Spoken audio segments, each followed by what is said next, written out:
በፍቅረኛሞች መሃል ገብታችሁ የምትበጠብጡ ጓደኛዎች፣ በባለ ትዳር መሃል ውስጥ እየገባችሁ የሰውን ትዳር እያፈረሳችሁ የምትበጠብጡ ሰዎች፣ ህፃናቶችን ያለባት ያለ እናት የምታስቀሩ ጓደኛ ተብዮች፣ እንደው በቸሩ መድኃኔዓለም እንቅልፍ ግን ትተኛላችሁ? እንደው ህሊናችሁ ምን ይላችኋል ግን? እርግጠኛ ነኝ ህይወታችሁ እንደ ፉዬ ገላ አየር ላይ ያለ የሆነ እየተሰማችሁ ነው አይደለ? እናንተ ግን አላመናችሁም። እስኪ እንደው ምንድነው የምትጠቀሙት? እስኪ የሰው ትዳር አፍርሰሽ የሰው ልጅ ያላባት አስቀርተሽ ምንድነው የምትጠቀሚው? የሰውን ትዳር በጥብጠህ የሰው ፍቅር ውስጥ ገብተህ በጣብጠህ አላይታቸው ምንድነው የምትጠቀመው? ምንም አትጠቀም እኮ። ግን ህሊና ምን ይላል? በእናትህ ንገረኝ እስኪ። አንተ ላይ እንዲሆንብህ የማትፈልገውን ነገር ሰው ላይ አታድርግ ተብለሃል። ብራዘር አንተም አንድ ቀን ተረኛ ትሆናለህ።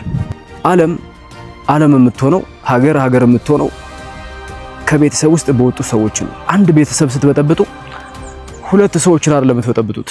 አንድ ለዓለም በጣም አስፈላጊ የሆነ ህፃን የሚወጣበትን ቤተሰብ ነው የምትበጠብጡት። እንዳትረሱት እሺ።